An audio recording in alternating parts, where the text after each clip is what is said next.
Hello, beautiful people. Welcome back. Thank you so much for tuning in. Today, I am bringing you my friend and my guest, Trung. So we were brought together by our mutual friend Nee. If you haven't checked out that episode where she shared her stories and held a meditation, I would highly encourage you to go and check it out after this episode. But now back to Trung. He is such a beautiful human being who I'm so grateful to have in my life. He's a brave person who is willing to be vulnerable and be an example for other males to demonstrate that it is okay to get in touch with the emotional side of them. To be okay and accept that yes, we are human beings and we do have emotions. Currently, he holds a space online for men from all walks of lives. It is a safe place, an accepting and understanding place where all men can express however they want to express, or whatever they want to express. It is called Lighthouse of Men. So for my brothers out there, if you are facing maybe depression or an addiction, or you have some shameful experiences which you are not 100% comfortable in sharing with others, well, Lighthouse of Men is a place where you can definitely feel safe and find the support that you will need. There will be no judgment, trust me. And this is why I am so excited for Trung to come here and to share his story and how he started Lighthouse of Men. Please don't forget to screenshot this episode however you're watching it and tag us on social. We will really appreciate the love and we would also love to connect with you. Now enjoy the interview. Before we share your story and Lighthouse for Men, I want to say a huge thank you for sparing time for me and to share your journey with everyone. And yeah, before you talk about Lighthouse for Men, I would love to know, how are you feeling today? What am I feeling at the moment? I'm just present. I'm really excited. Like, I'm just under the sun. To be honest, I've had an exhausting weekend because, yeah, being surrounded by loved ones and friends, it's amazing. But because we've been in lockdown for such a long period of time, for like 7 months, and then one weekend where I saw everyone, I'm quite exhausted. But how I'm feeling right now is I'm getting recharged by the sun, so I'm feeling good. Yes. So funny. We always need to be appreciative for the sun. I'm so happy for Melbourne. Well, would you like to tell people what Lighthouse for Men is all about and what can people expect? 100%. I'll be more than happy to. So Lighthouse of Men it was founded and kind of birthed from my experience of longing for brotherhood. I was missing parts of myself that I haven't had for a long period of time, where I was surrounded by a lot of powerful women, people stepping up into their power, showing up in the world, and just the male role models in my life. I had this condition where I was comparing myself with them. And this world of like the corporate world where, I was just comparing. It's like, oh, I'm better because I have this. I'm better because I make more money. I'm better than this because I have more this. And it's like, I felt so disconnected to this sense of brotherhood that I've never experienced before. And I guess for me, it was birthed from me needing this sense of connection from my brothers. Because when I go into states of depressions, I'll go into states of low vibrations, I tend to shut off and I tend to hide and I tend to go into my conditions of, I'm not good enough. I don't need help. And it's like, for me, it was just like, okay, before trying to build an empire or before trying to save the world, what does this little boy need? What does this wounding need? And, as I explored what was out there in Melbourne, I attended festivals, I attended workshops, I attended gatherings like men's circles, Island of Men, which was a weekend away with 200 powerful men. And I also attended a Menergy, which was a camp with, I think, over 300 men, Wow. spending the weekend together. And, you know, there was topics shared on masculinity, the balance between the yin and yang, self-development, cold therapy, just pretty much a container for us men to show up, Yeah. to explore our relationship with self, Yeah. to explore what it felt like and what it meant for us to be a male. Yeah. And even touching on topics of our addictions, you know, for me, like I'm still doing a lot of wounding in regards to food addiction, even though I've transformed my body. I used to be 110 kilos and I've transformed my body, but on the mental scale, I sometimes still see myself as a fat child, as an Mhm. unworthy boy that is only accepted when he gives, or he's only accepted when he proves himself. But as I go on this journey, and what this is why I'm explaining all this, because Lighthouse of Men is just, it's not mine, but it's just a platform for men to come back to this space, this space that we can call home, this Mm. safe haven, this place where it gives men full permission to explore their relationship with their sexuality, Mm. their masculinity, Mm. their physical beliefs, their personal beliefs. And it's just like, it's a platform where allows them to be them Mm. and meets them where they're at. And as I've started to hold men's circles, there's been so much support from the community. And it's just highlighted that this innate activity that's been passed down from generations of just men listening and holding space for other men, Mm. it's healing. It's Mm. so needed in this community. And for me, it's provided so much healing Mm. and also so much permission for me to step into redefining a lot of my relationships with things that I thought was true. Mm. Um, yeah, so Lighthouse of Men is just a platform that meets you where you're at. It just enters all men. We do not discriminate. There is one little discrimination. You have to be male, but that's probably the only thing right at this moment.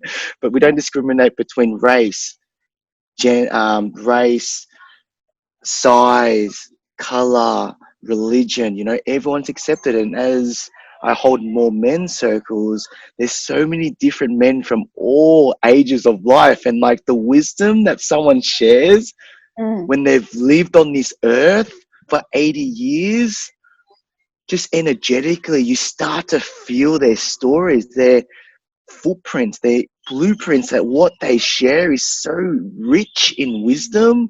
Mm. It's a true honor to share the space with them. And Mm. it's like, I have so many beautiful men from all stages of life Yeah. just coming together Yeah. and literally sharing and just highlighting that we all feel the same emotions, but we just have different stories and conditionings behind these emotions. And it just highlights that we're on the same journey.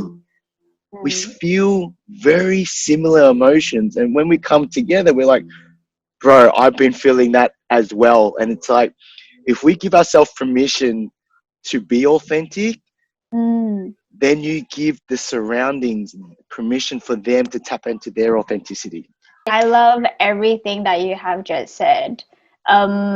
So for those who are listening and watching, if you are a male and you feel lonely and not accepted, because I think what you said was really profound, but that to put it in a simple words, it's a place where honestly you can feel accepted to be yourself and to just express really. So how can people join you? I love connections. So I think right now the best place to find me is through Instagram and Facebook. Yeah. And yeah, I think right now is where I'm at. But as we grow, then the website will be evolved. Right now, I'm all about the intimacy of, you know, yeah, of communication and Yeah. connection. Amazing. And I will be leaving all the details in the description. And for those who are not following you yet, they wouldn't know that you are hosting Lighthouse of Men every Thursday. Is that correct? Someone's done their homework. I love that. That is correct. So I hold men's circles every Thursday at 6 p.m. to 7:30 p.m.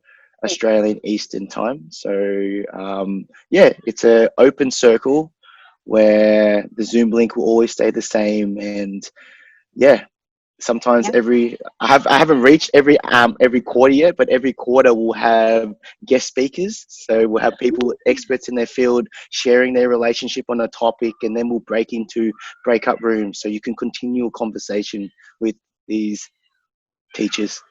Yeah, I love it. And you know what? I honestly want to say a huge thank you for talking about the comparing side of it because, in general, especially for females out there, they might think that men don't feel like they need to compare themselves with other men. And so, thank you for sharing that part and telling people that, you know what, like I am a human being and we do that too. Doesn't matter if I am a female or male. And I also really like how you touch on about the masculine energy because that is something that I would like you to talk about with males out there who are not, I guess, in touch with the feminine side of them yet. What would you say to them, and how would you encourage them to be more open up to accept that we do have the masculine and the feminine energy? Even observing how I want to approach this, it's like just by me taking a deep breath and allowing my nervous system to show kindness and compassion to myself. And it's like, as I allow my feminine to be witness, it's like I'm softening up, I'm being nurtured, I'm being gentle. And it's like that was a live reflection on the integration between the masculine and the feminine, or the yin and the yang. And it's like having that relationship, that symbolic relationship of balance where, you know, after you share, there's a lot of masculine. They want to be, yeah, I've been this, I've been an entrepreneur, I am this, I am this. And it's like, you know, it's for me, it's like, it's very, yes, it's very driven, but like this feminine side, it's just like, I actually want to, the feminine wants to come out. It's like, hey, it's my time to express. And it's like allowing your body, or for me personally, it's like allowing the gentle shifts in nature to be witnessed, and then to like give your body or your expression full permission to express whatever needs to come out. And as you said that, it's like, yeah, I don't know, it's just having that openness and that invitation to explore. And as I use language, it's all about inviting and exploring, as there's no real, for me, like, there's no real definition on what is masculine and what is feminine. It's an exploration from within. And it's like, how does being kind, or how does being soft, or how does it feel being nurtured? You know, when you hold space for yourself, can you fully hold yourself in moments of despair, heartbroken? And it's like allowing those aspects of yourself to be witnessed and to be fully expressive. And that's my relationship with masculine and feminine. So my invitation for your viewers and the listeners is awareness. It's like, just create space and time to really feel what's going on, and then just be open to it. Just be open to the subtle sensations of, oh, I'm feeling quite like, I just want to like, yeah, yang, yang, yang. And it's like, yeah, I need a bit of yang. Okay, let's do some exercise. Let's do something that really, you know, exerts the energy. And it's like, when you're really depleted, it's like, wow, I actually might need to do something yin. I might need to do some meditation. I might need to do some sound healing. It's like, okay, that's what I need right now. I'm going to honor that. You know, yes, I promised myself that I'm going to schedule and time allocate all this, but right now, my spirit needs yin, and it's like really honoring that. But yeah, that's my invitation. For those who are listening and watching, if you can't see Trung, like he is honestly moving his body. He just let himself express, because I feel like the society and how we were brought up, like males, they are portray how they need to be macho. They need to portray themselves in certain way. But I think what you have expressed is really just be like, no, like this is us. We're just human beings. We can do whatever we want and express ourselves in however way that feels great for themselves. But you know what? I am sure you haven't always been like this, right? So, would you like to share with people what life was like before you have this self awareness and showing up for yourself? Sure. I love this question because this question gets thrown around and asked, and it's like every time that I get an opportunity to explain it again, I get to learn so much new stuff. You know, like so Definitely. it just meets me where I'm at. So like I always used to say, it started 3 years ago where I had everything in my life. I have financial freedom. Had a successful business. I had amazing friends. I was traveling around the world. I like tick tick tick. I had a house. I had cars. It was like tick tick tick tick tick. But as I go deeper, it didn't start 3 years ago. It literally started when I was born. Like, you know, when I was literally born, where without language, without needing to prove, that essence was love. And as I evolve into childhood, adolescence, toddler, then I just had different ways of longing for love. So it all Mm, started when pretty much when I was 0 to 2. My mum was heavily in the bakery business, and that led to her only seeing me once a week.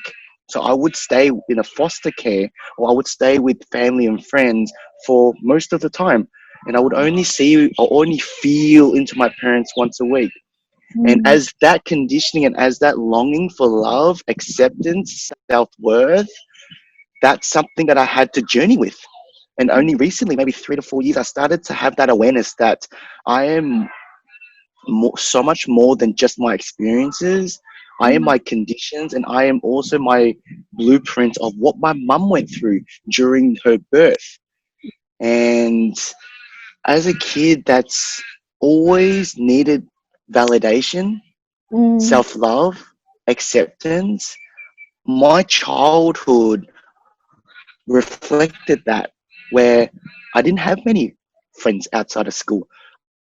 I was heavily involved around the family business to the point where in year 2, I would go to school, and after school, I would go back to the bakery and I would serve while doing my homework, while taking a bath there, while literally living in the bakery. And that was my paradigm. That was my existence. I contributed to the family dream to mm, provide a better hope for their children. And I am beyond grateful that my parents had to do what they had to do to provide this future for me. yes. So it's just interesting where I go through that, and then as I head to high school, I went to an all boys school from the years of year 1 to year 8, Mm, and I felt quite comfortable with my skin. I was the class clown. I was the all rounder. Everyone liked me, you know. But then mm, when girls got introduced in year 9, poof, I was like, wow, I don't know how to communicate with this female. And as you know, my boys navigated and shifted, and as people changed because they wanted to impress the girls and they wanted to hang out with the girls, we used to just play cricket. We used to just play tennis and all these amazing sports at lunch. But then when the girls came through, it transitioned to, nah, we just want to chill. Let's just chill and talk. Let's mm, just let's just hang out. yeah. So that took a massive toll on, I guess, my identity at that age. And I had to kind of reshuffle and then kind of went out in the world again. It's like, okay, I need to learn how to talk to girls, or I need to learn how to like balance, because growing up, I didn't have a female influence. I didn't have female roles to show me how to connect to my feminine, or to understand what boundaries are, or to, it's just like all these things that we get taught at a young age. I never learnt that until I started uni. I thought you have a sister. I do, but she's 4 years different. But as we were growing up, I was heavily supporting the family, like the business. I was just so busy working, and she was kind of growing up. She was just playing around. There was a disconnect there. And as I finished high school, she went straight to the army. So she was studying civil engineering in ADFA, which is in New South Wales. So in regards to our relationship, we didn't have much of a relationship. Yes, we're connected with blood, but we didn't have any sort of relationship. Um, but yeah, just going through that, and then I think at the ages of 18 to 21 was some of the toughest times of my life, where I went through stages of depression about 2 to 3 times out of love and approval from my dad. I went through an arranged marriage that was very close in getting approved. So I sold my soul for my dad. I was like, Dad, I'll do this for you. I'll do this for the family, because this is what, Asians have this stigma, like this face, I can get my son into the country. Don't worry, I'll look after you. It's like, don't worry, I'll do it. But at that stage, I was so hurt. I literally felt like he stabbed me in the back. Like, how could you do this to your own son? And, for a very long, like I think 3-4 years, I hold on to that wound. I hold on to that poison, and I wasn't able to forgive him. And yeah, that wounding carried on to my university, where I I was so numb. Like, I still remember the time where I just like every time something bad happened to me, I was like, nothing can hurt me. My dad's already hurt me.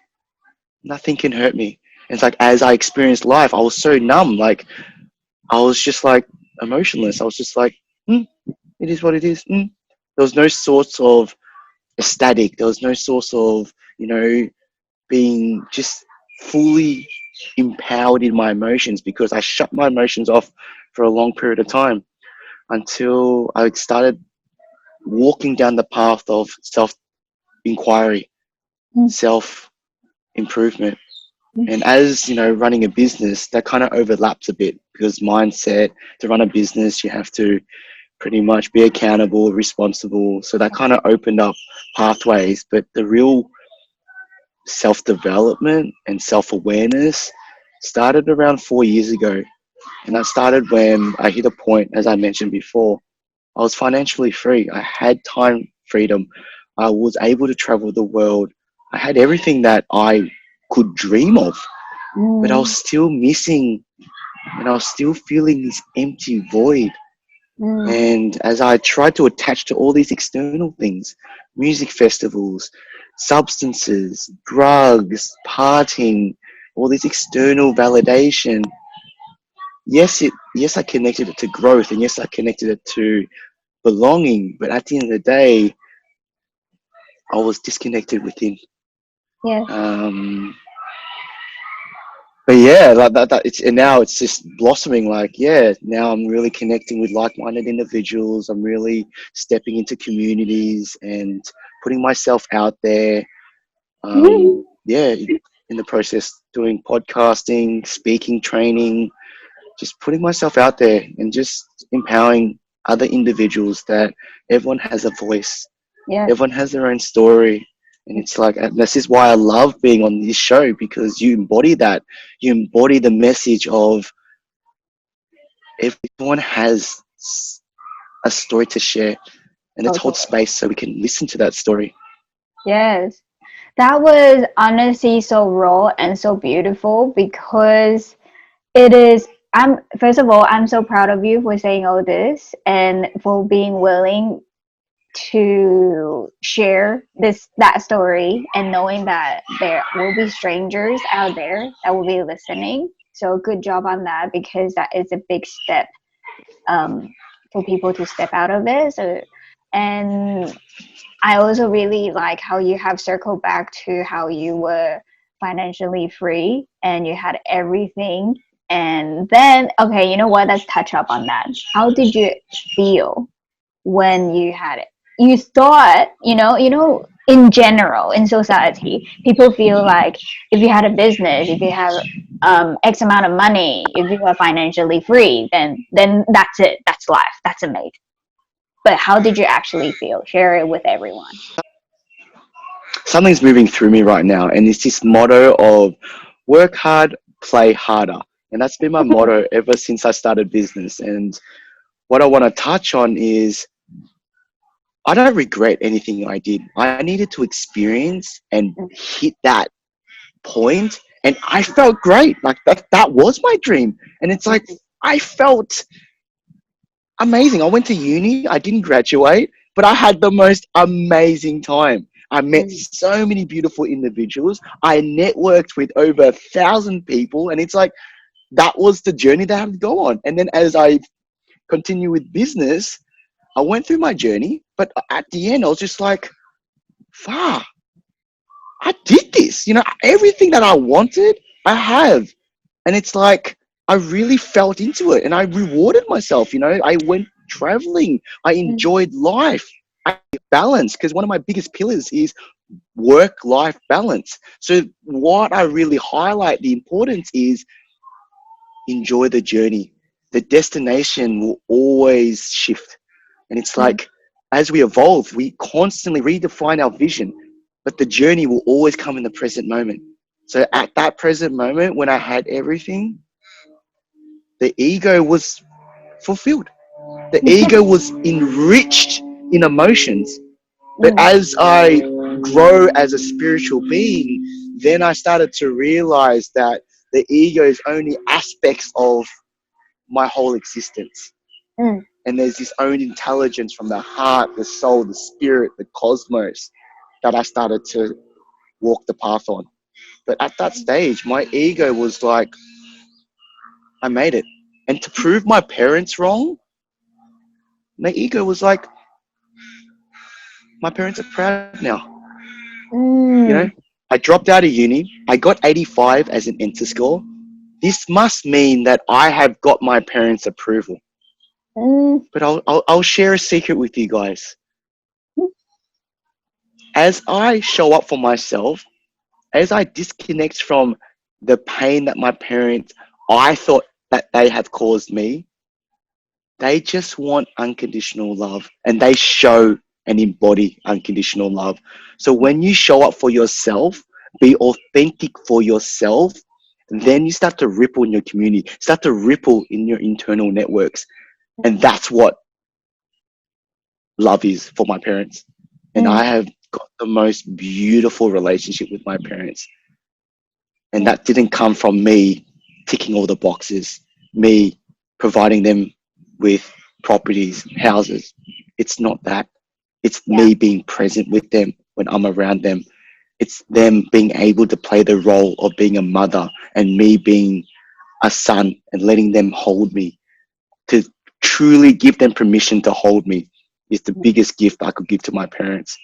Rather than being, I'm a Tyler, oh, don't worry, I support you, don't worry. It's like, no, mom, come here, hold me, cook for me. It's like giving them that power back.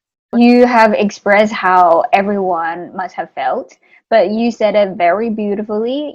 Like everyone is on a different journey. So for those who are listening and watching, if you have a goal and you feel like when you get there then that's it, that's okay. You will learn your lessons on the way. And look at Trung, like, at the end of the day, whatever lesson that is meant for you, it will be meant for you. So just enjoy the journey, like what he said. And yeah, and then you can share your story with us. But I kind of want to touch on about the depression. So what kind of depression did you face? So the first time I went through depression was when I thought I disappointed my dad when I got the enter score 85, where I put the expectation on myself to get over 90 as a sense of acceptance and approval. And through that experience, my dad didn't talk to me for 6 months. I felt quite like I disappointed the family name. And yeah, just like, I guess, because I felt so much guilt and burden that they sacrificed their time and energy bringing me to a private school pretty much for my whole schooling.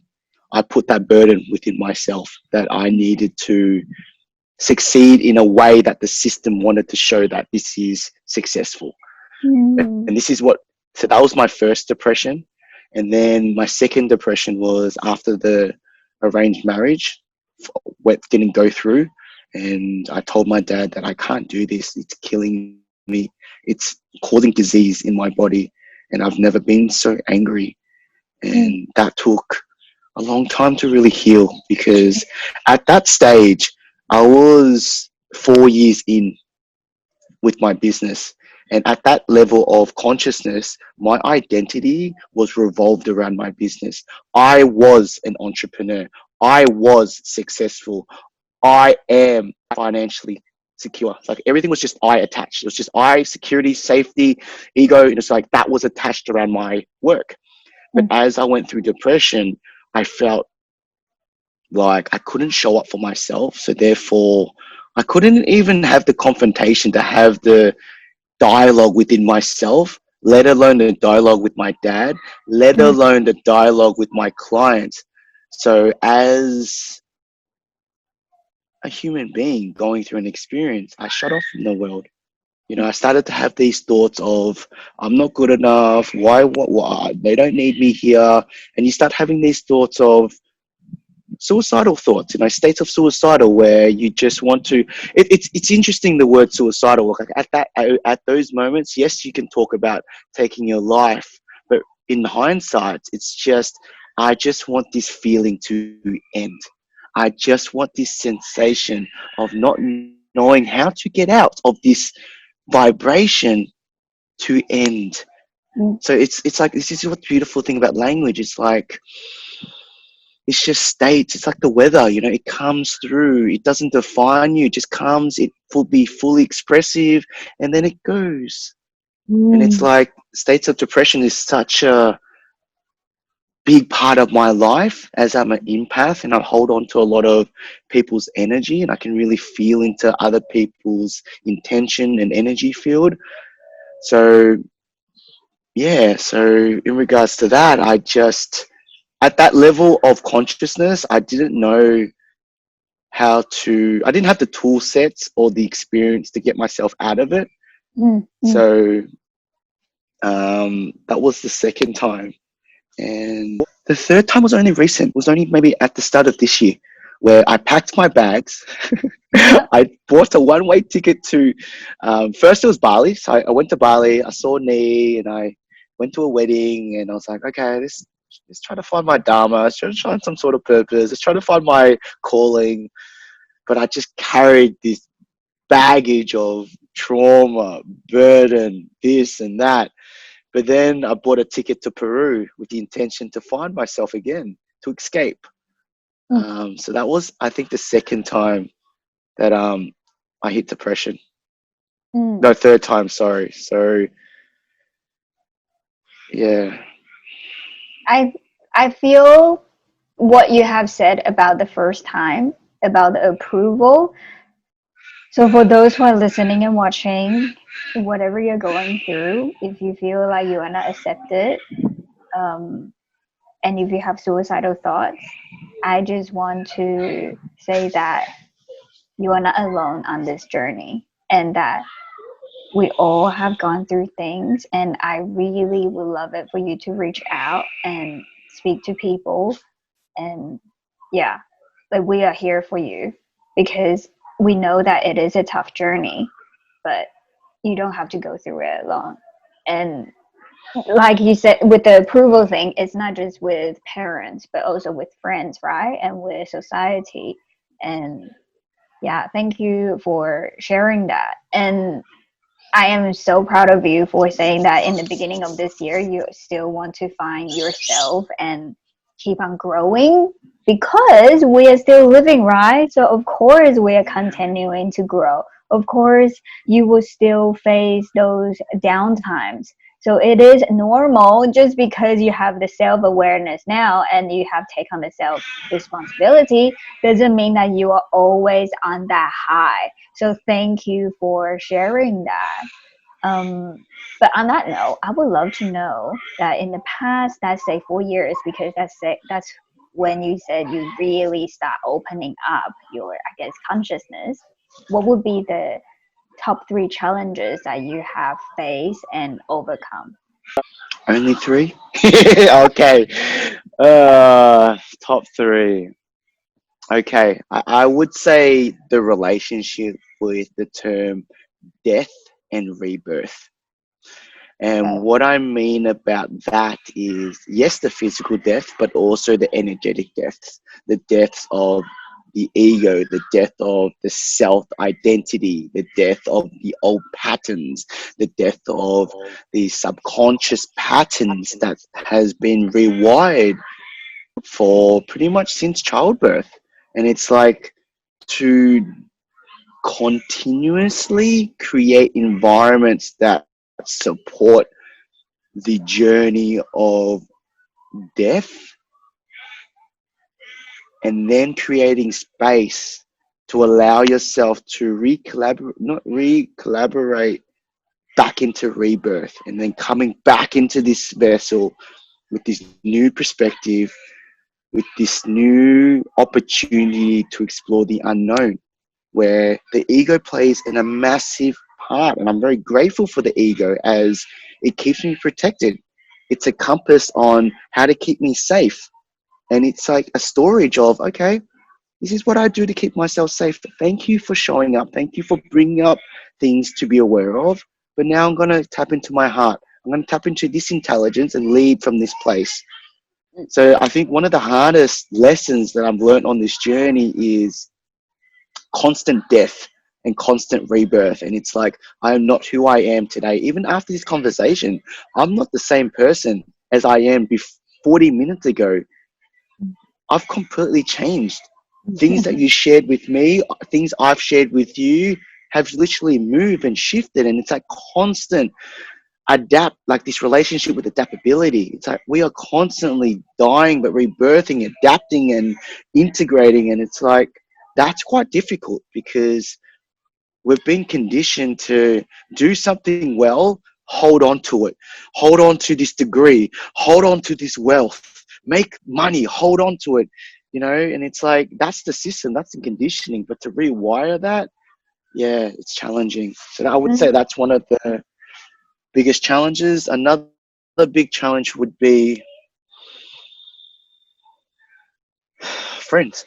You know, as we go on this, embark on this journey, you know, it's hard to, you know, it's interesting, you know, I've got so many beautiful brothers and sisters, but as I go through this journey, there's been some friends that I had to let go because we didn't align on the same vibration.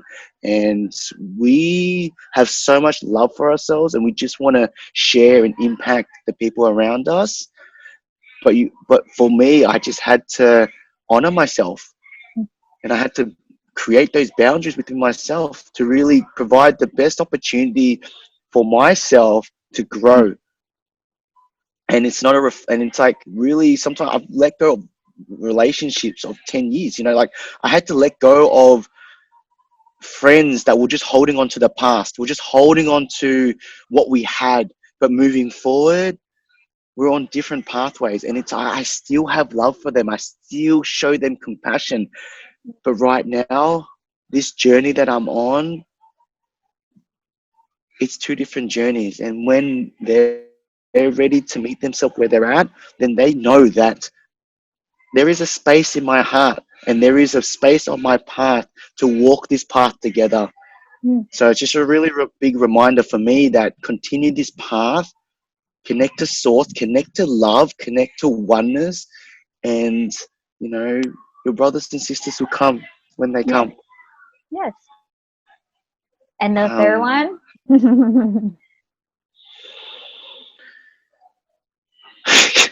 Catching your fucking, oh sorry, sorry, I don't want to swear, but catching your bullshit. That's the biggest one. It's like catching your own shit.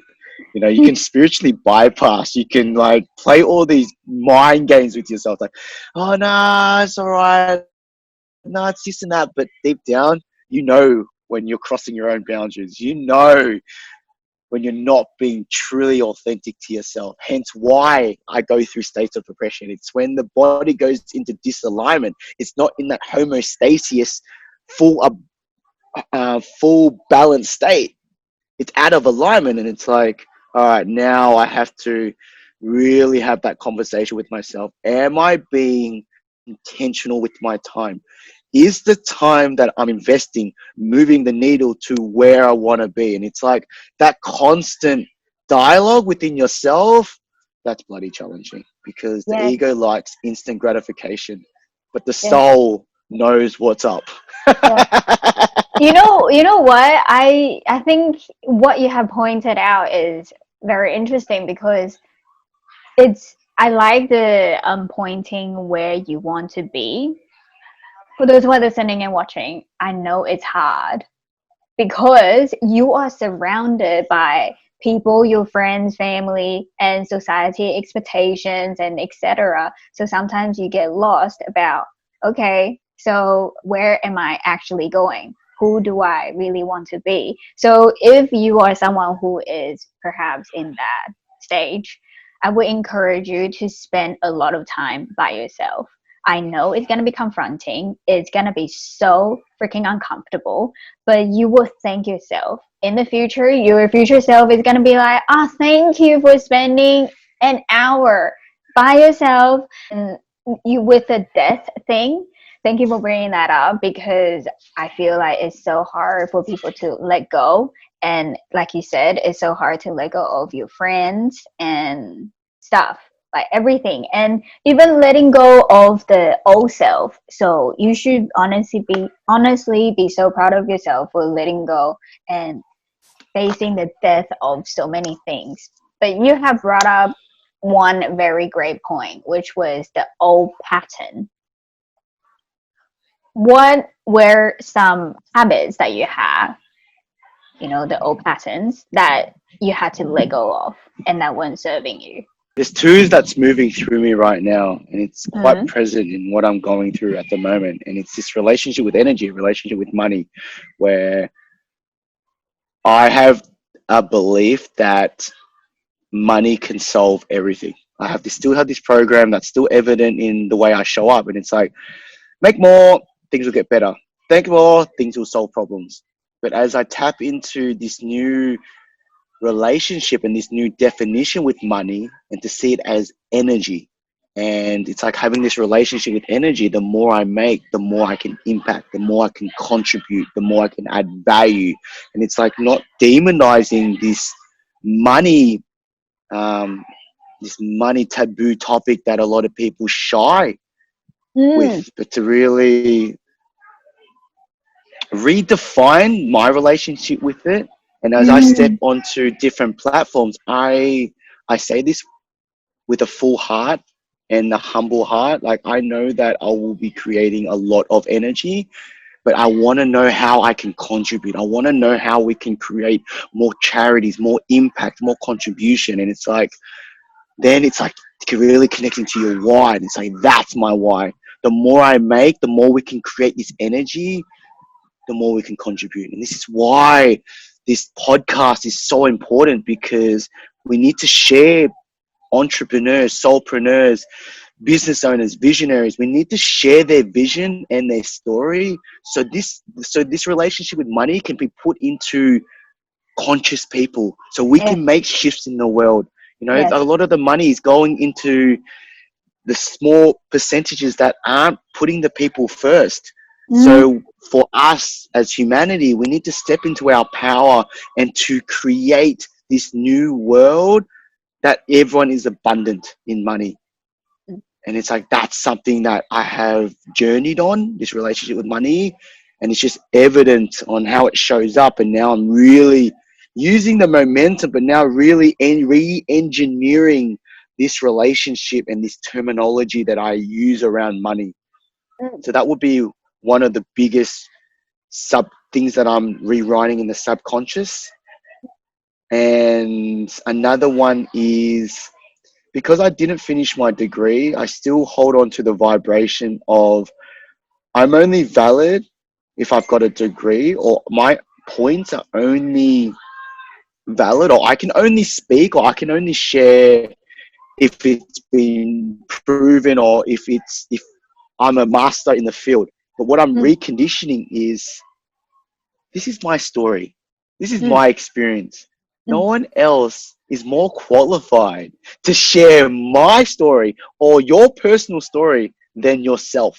Mm. And like really rewriting that. And as I do more speaking conferences, as I do more podcasts, then it's giving me full permission to tap into my innate wisdom and Mm. my knowledge, to allow that to be the forefront of for the way I show up in the world and the way Mm. I communicate. So how do you look at money now? I feel it. I feel it as an energetic exchange, where right now it's money is a relationship with wealth. It's like, how abundant am I with my relationship with friends, my relationship with self? So I really relate money with wealth. But if you want to use the physical aspect of money, I'm abundant in money. I have the ability to give energy, and I find my own practices where I show up in the streets in the world and I just do what I want to do. No one knows about it, but that's just my own way that I would like to give back to humanity. Mm. And it's like, find a way that fills your cup up, and to remind others that there is good people out there, and there is kind-hearted activities going out there, especially when we're going through this time where there's going to be a lot of division due to the systems breaking, this and that. But just to remind humanity that we're in it together. Mm. Yeah. But that's where I'm at with money at the moment. And I want to move money, like I really want to allow money to have its own consciousness. I want money to rebirth more energy, so therefore it can impact more people. It can provide people with financial freedom. It can provide them with living the dreams that they want. I want money to allow them to create a life of their dreams. Mm. And that's a project that I'm working on at the moment, to provide people with a platform to have a relationship with themselves through being abundant in Yeah. their relationship with money. So I'm sure to become where you are today, to be so self-aware and have the consciousness, you would have had some habits to discipline yourself to get to where you are, right? So what would be some practical tips that you would provide for everyone to encourage them to implement them today? I'd say give them three. First one would be accountability and self-responsibility. Second one would be, find your jam. Find something that brings you aliveness. Like, everyone has their own unique signature on what brings them joy, what brings them fulfillment. Just embody that. And I'll give you an example. Like, back then, my morning routine was meditation, cold showers, yoga, mantras, kirtan, just like this whole list of this morning routine to connect me to my higher self. But as I connect and soften to what I need, my morning routine now is going out, showering the garden, singing with the birds. And it's like, find your jam. Find something that brings you to the present moment. Find something that connects you to your heart, and let that be the compass to how you want to start your day. You Yeah. can meditate for 3 hours, but if that's not for you, okay, don't show up in that way. So Yeah. the second one is find your jam. And the third one is environment. As this internal shifting and this internal relationship that we go on, this journey that we embark on internally, we can support ourselves by being accountable for our external environment. So an example would be, the 5 people that you hang around with are your 5 people that you pretty much are you. So your friendship group is really important. The things that Mhm. you listen to, the information that you absorb through the studies that you do, the podcasts that you listen to, the books that you read, the lifestyle environment that you have, like, yeah, just immerse yourself and create an environment that provides support and assistance Mm, for your journey I love and it. health as well. Yeah, like health is a very big part. To be optimal, to connect to like your true self, would you want to feed this vessel processed food, or would you like to fill this vessel with organic, nourishing, high vibrational food? And it's like, yeah, it's like a holistic approach. Mm-hmm. Yes. First of all, thank you for choosing yourself, for loving yourself, because I think um, with the friends thing, like if you didn't choose yourself, even the food, exercise, everything that you're doing, this is all for yourself. So I'm so proud of you for choosing yourself and continue to love yourself. That is amazing.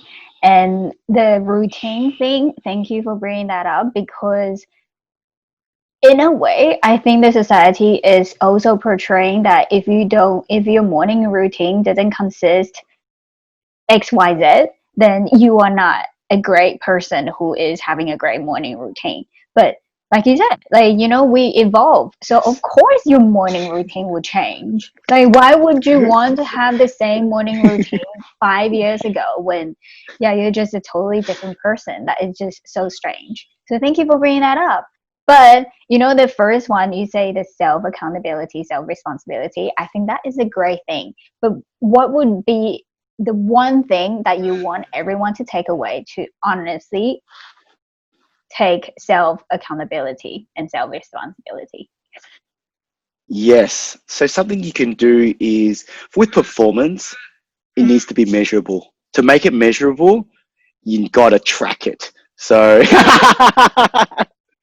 so yes, you can be. Yes, you could be in the flow. Yes, you can trust in the universe. But to be honest, to move the needle, there has to be some sort of measurability. So I would recommend having some sort of calendar or tracking. And I can also share with your viewers. I can send you an Excel spreadsheet that I use with my clients, and it's a holistic accountability spreadsheet where you pretty much write the things that you want to be accountable for 30 days, and you track it, and you track your performance, and you reflect on how it's like, yeah, and it's like part of the journey. Like, you see what's working. If it's not working, okay, change it, Mm, relevate. And it's like, it's not the end of the day if it doesn't work. It's like the gift of just trying. yes. That's the gift in this exercise. So I would recommend, yeah, following a tracking. And the next step would be bring in the best friend. Keep each other accountable. Tell your best friend that this is something you're working on. I want to cut sugar out for 30 days. Hey, this is what I'm doing. Would you like to be involved in it? And they might have something that they want to work on. And you literally bounce off each other and you keep each other accountable. I found that practice really, really effective. Yes, you're so generous. Yes, I'm definitely gonna get off that Excel sheet from you so then everyone can really take more responsibility for themselves, because when everyone take more responsibilities, then that means we're not only serving ourselves, we're also helping those around us, right? Because when we are better, then other people are better. So yeah, that's amazing. So you actually brought up about the podcast that you sort of touched on just then. It is something that you will be launching soon, which is Graduate for Life. Is that right? Close. Graduates of life. Graduate of Life. Would you like to tell people more about it, please? I would love to. Oh, this is a topic that I've shared. Oh, I love this. Okay. So, Graduate of Life is a podcast and a platform that invites business owners, entrepreneurs, visionaries, and the main intention of this podcast is to share their story, is to share their why, and to really understand their journey, their struggles, and to share how they're impacting humanity, how they're showing up in the community, and to give the community an opportunity to support something that aligns with them. You know, marketing has been used in a way that manipulates, but I really want to create this new platform where really connecting with sustainability, really connecting with co-collaboration, co-existing, co-creating. And it's like giving the community an opportunity to contribute, where so many people want to communicate, what they want to support, but they don't have an outlet or they don't have a way to connect with products and services that they align with. And as a business owner of 12 years, I have so many business friends that I want to support, and I do have these conversations, but I'm like, bro, I need everyone to know about what you're doing. And it's like, I feel so responsible and so inspired to share people's visions because it moves through me. It touches my heart, and now the community gets an opportunity to support something they believe in. And it's like why I love this concept. It's like bringing farmers markets to the digital platform where I shop at farmers markets each weekend, and I love the experience because we get to connect with the root, with the Yes. farmers, with the Yes. people behind the scenes. There's no middle person. So I really want to create that opportunity for the community. Mm. So, where can people find this podcast? When is it launching? Awesome. So it will be launching at mid-December. It will be launching, and it will be on YouTube, Spotify, pretty much all the major platforms. As I have a marketing agency that's going to be in charge of the story writing, pretty much everything. So as as me, I'm doing a lot of projects. I just love being the visionary. So I delegate things that aren't my specialty, and I find people that are experts in their field so I can show up in the best way possible. Yeah, I love what you just mentioned though. For those who are listening and watching, if you are someone who knows that you are not amazing at certain things, delegate it. Because that, if we bring back to the very beginning of our conversation, you say you are very intentional with your time, and your time is very valuable. So of course you want to delegate those things that you can't like be amazing at. And you know what? At the same time, you are also helping someone, like paying someone, which means that person will get something out of it, and you are also getting something out of it. So it's a win-win situation. That's how I feel. And because your podcast, you say is gonna bring is you will bring entrepreneurs and business owners and visionaries to come and talk. And with yourself, with 12 years of entrepreneurship, what would be your top three tips for those people who would like to open up a business, whatever it is, how big or small? First of all, I just want to acknowledge your ability to like hold a podcast, like just the way you're able to active listen, bring back and reconnect and ask these amazing questions. Oh my God, I'm actually melting, not just from the sun. I'm like sweating, yes, from the sun, but these questions are like, man, really opening my perspective. It's like, man, I don't know. So Thank thank you. This is awesome. Um, what would be my three best advice that I would Yeah. tell people that want to start up their own business? Oh, just pretty much what we just did. Just jump in. Like, just trust and back in yourself. You know, Mm, if you believe in yourself, connect to a why, mm, and the what and how will unfold organically. A lot of businesses get stuck in the what are they providing? And then how are they providing? But they forget why are they providing. So my mm, biggest recommendation for starting a business, connect to that why. Why are you mm, there? mm, Why do you want to serve? Second of all would be, as this conversation has unfolded, it's a spiritual journey. I'll be honest. Business is it. You will be put into places that you can't hide. mm, Things will show up in places that you didn't know existed. So it's a spiritual journey, or it's a journey of self-development. So you're in it for the long run. I would say stepping out of the container of a job into creating a job for yourself, then you have to be the visionary, you have to be the problem solver, you have to be the energizer bunny, you have to be the everything. And it's like, I'm okay with that. So to be honest, it is a lot. It is a lot. Yeah. But back to like connect to your why. Third of all I see is the letter B, and then there's a finger pointing at you.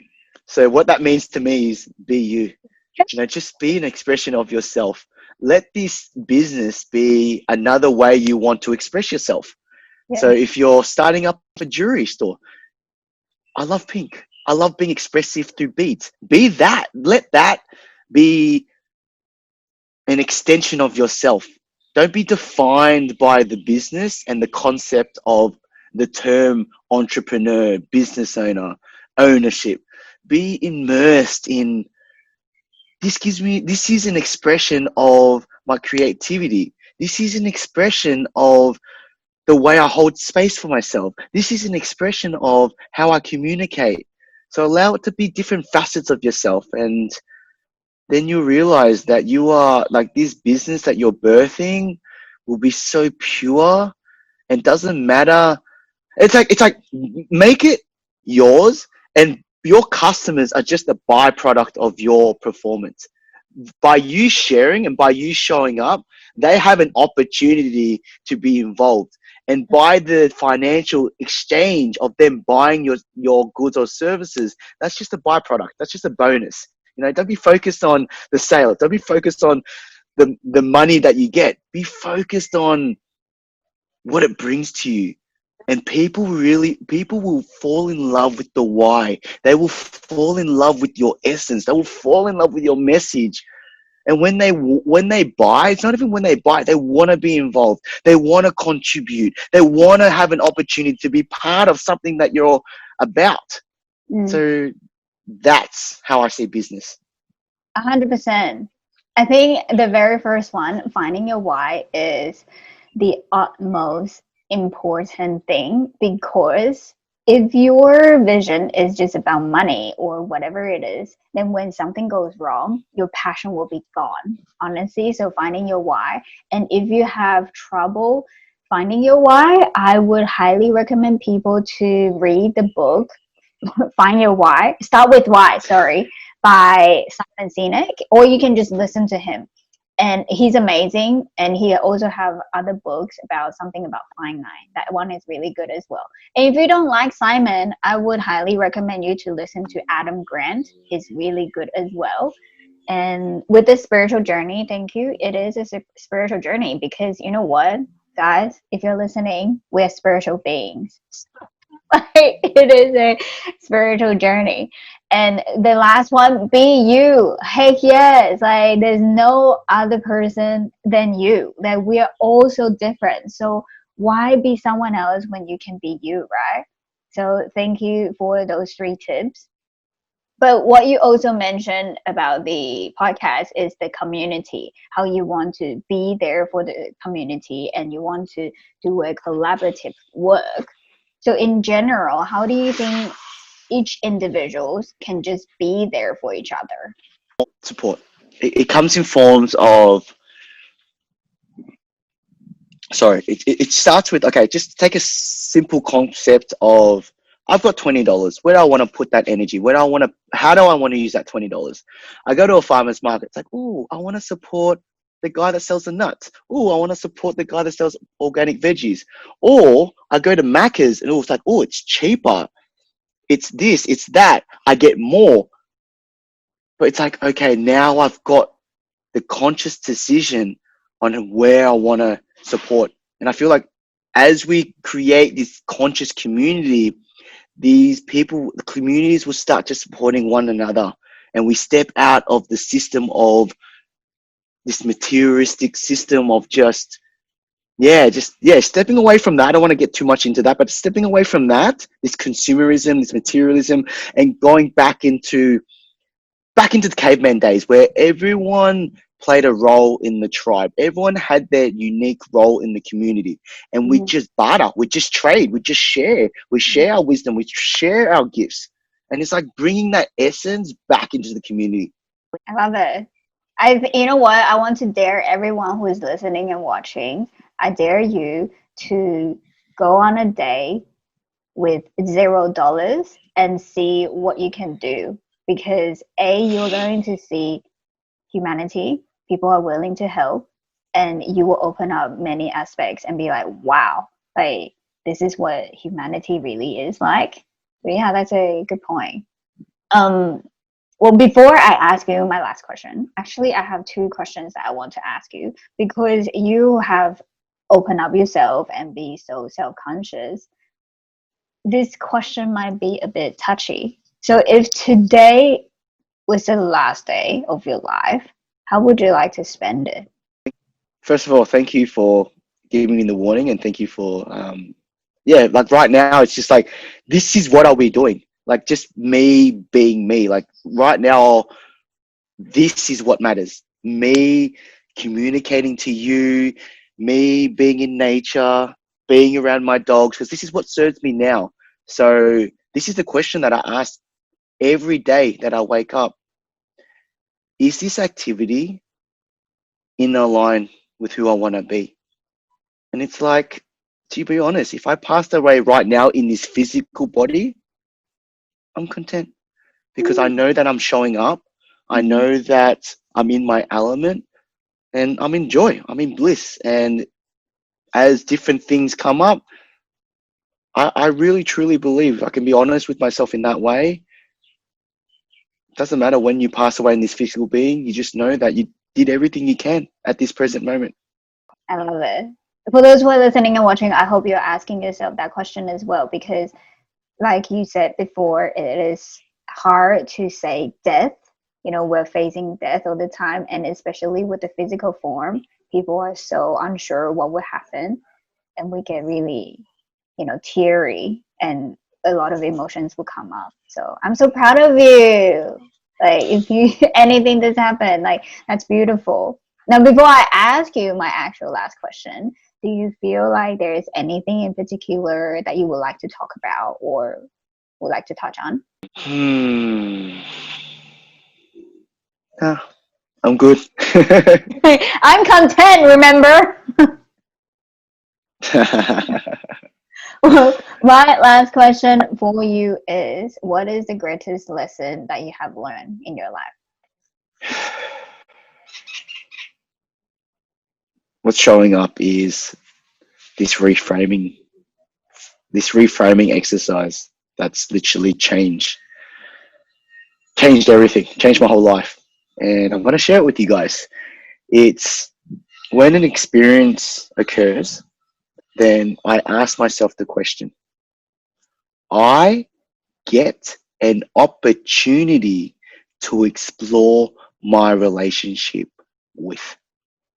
Mm. And I ask myself, I tell myself that if something in front of me happens, I crash my car, I lose money, I don't get the job of my dreams, I ask myself and I sit with it. I'm like, I get an opportunity to explore my relationship with. And he's like, oh, is it with the attachment? And I just ponder with it because I truly believe that the universe will always meet you where you're at and it will always display things in a shape or form that meets you.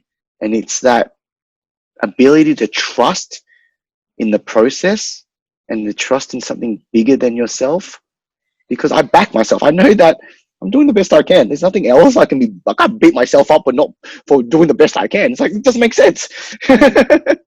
So I Mm. feel like that's the biggest. That's one of the most. Yeah, I don't have the words for it. It's just that changed my life. Thank you so much for saying that. Before we say goodbye, I want to encourage everyone to start giving everything in their life 110% because, like you said, you have given all yourself. You have given the best shot you can. So really, that's just a part of journey. So of course you will ask yourself that question, like what kind of opportunity and the relationship that you want to work with. So that's beautiful. Thank you. You're welcome. Well, Trung, honestly, thank you so much for your time today, especially how intentionally that you spend it. I really, really appreciate everything that you have shared. And I can't wait for more men to get in contact with you. 100%. And yeah, thank you so much for this opportunity to speak from the heart. And yeah, very grateful that you step into this platform to allow other people to share their gifts and their wisdom. So I honor you and thank you as well. Do you know any males in your life who might find this episode helpful? Or maybe you know they will enjoy this online community that Trung has built, Lighthouse of Men, so they can express themselves? Whatever it is, all the details are in the description below. Honestly, you would never know until you give it a try. I know whoever you are that is listening and watching, you have experienced some disapproval and many unpleasant traumas in your lifetime, whether it be from your family, from your friends, or from the society itself. Trung has courageously shared his part. So honestly, for all my brothers out there, I would really encourage you to check out Lighthouse of Men and see where that journey will take you. Say yes to yourself. Say yes to life. Say yes to trying. Again, please do screenshot this however you're watching it and tag us on social. We will appreciate how you are spreading this message with more people and appreciate the love that you're giving us. Don't forget to subscribe, click the thumbs up button if you have loved it, and share it with someone because you never know what they're going through or what they might need. And remember, you are amazing and you are not alone.